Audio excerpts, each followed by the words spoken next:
wabarakatuh. Om Swastiastu, Namo Buddhaya, salam kebajikan. Salam itu, Ames. Dalam gereja juga harus ada, di sekolah perguruan tinggi harus itu terus dilakukan. Itu ciri khas manusia hidup dalam keragaman itu. Baik, saya tidak berpanjang-panjang kata, tapi selamat kepada jemaat Eklesia Pyongyang. Saya ini cocok itu nama. Karena dulu saya tahu ini nama di Pyongyang. Jadi kemarin datang undang saya di mana itu tepat. Kalau pihak lain kita agak kurang tahu. Kalau Pyongyang, nah saya ingat langsung. Eklesia, ini nama juga hebat. Eklesia itu dikenal kata ini pertama kali waktu Yesus minta Petrus untuk bangun jemaatku. Eklesia, itu jemaat pertama. Itulah nama Eklesia. Jadi ini sebagai pencetus pertama jemaat untuk maju. Nama yang baik, nama yang bagus. Selamat 112 tahun. Tapi saya kalau kesempatan ini saya bilang, kalau saya omong nanti lama. Pertama bahwa tadi Bapak Pendeta Pak Septi omong, saya mau tambah sedikit. Nah, begini, memang gereja itu bangun harapan. Tapi kalau harapan saja tidak memenuhi imannya. Jadi Ibrani 11 itu dasar dari segala sesuatu yang kita harapkan. Tapi buktinya harus ada. Yang harap terus harus ada buktinya. Nah sekarang kita punya persoalan adalah kita main harap-harap terus, bukti tidak pernah kita lakukan. Maka stunting hebat, miskin terus. Karena sekolah hebat tapi tidak pernah mengerjakan sekolah itu, ilmunya dikerjakan dengan baik. Tujuan ke surga. Kalau kita tanya orang, mau pergi gereja bikin apa? Masuk surga. Nggak ada urusan kan. Kalau pergi gereja pulang datang, dia penjalan masuk mana? Masuk surga. Berbuat baik. Baik macam apa? Baik itu kan abstrak. Dia mengkonkret apa? Itu yang bukti itu. Buktinya apa? Tadi karena itu memang harus perlu di dalam gereja itu ada ilmu di dalam, ada ajaran yang baik. Sehingga orang itu tahu teorinya dan prakteknya dong bikin.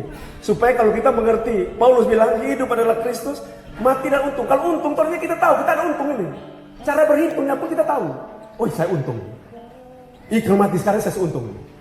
Nah ada orang belum tahu, dia mati dia untung, mudah-mudahan saya masuk surga.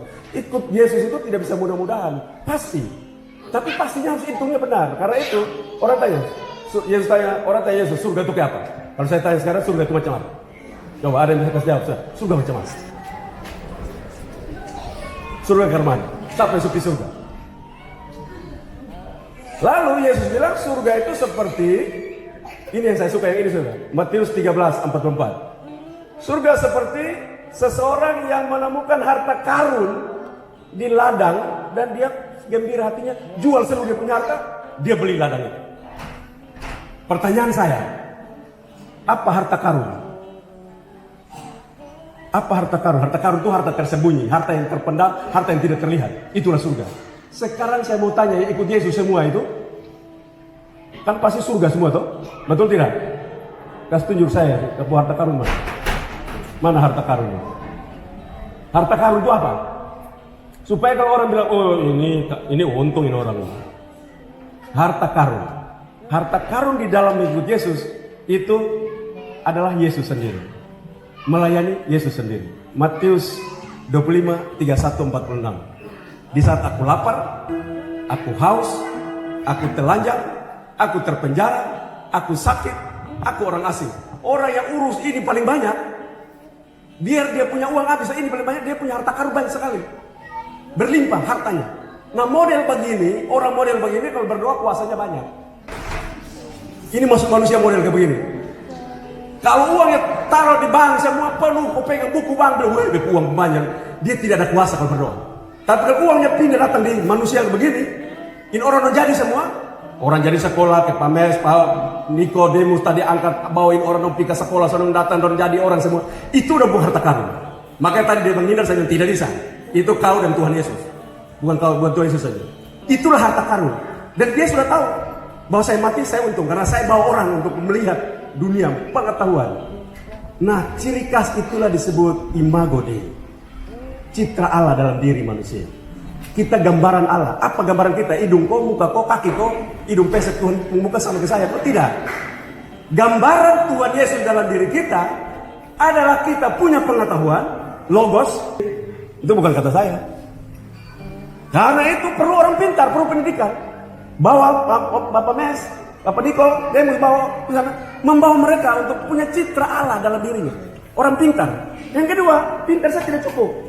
Dia peduli, dia ada kasih di dalam diri. Ada cinta. Manusia tanpa cinta, dia tidak pernah bisa punya karakter Allah. Pengetahuan tapi tidak cinta menghancurkan, membuat bom pun hancur semua. Pengetahuannya apa? Tapi tidak ada cinta dia. Dua, yang ketiga, berani.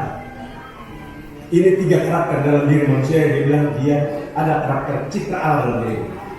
Jadi kalau di dalam gereja itu satu, harus berpengetahuan bertanya, cara masuk surga di mana? Begini cara. Saya ketemu orang stunting, dia pun sekolah rumah, saya urusin dia. Anak itu sekarang sekolah, saya bantu dia sekolah, dan dia sekolah sudah selesai. Sekarang dia sudah menjadi guru SD, dia hidup diri sendiri. Saya perintah dia, perbuatlah seperti saya dan Yesus berbuat. Nah itu satu harta karun. Berapa banyak yang punya maka kita itu mati hari ini jadi pesawat goyang-goyang tidak perlu tulis tahun sudah memang pindah-pindah sesuatu.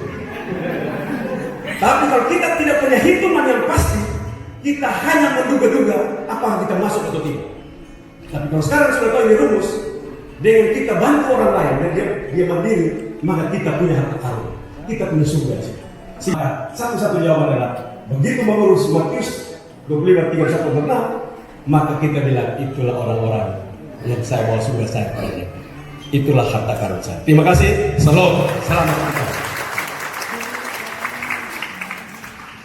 Baik, terima kasih. Kita tepuk tangan sekali lagi.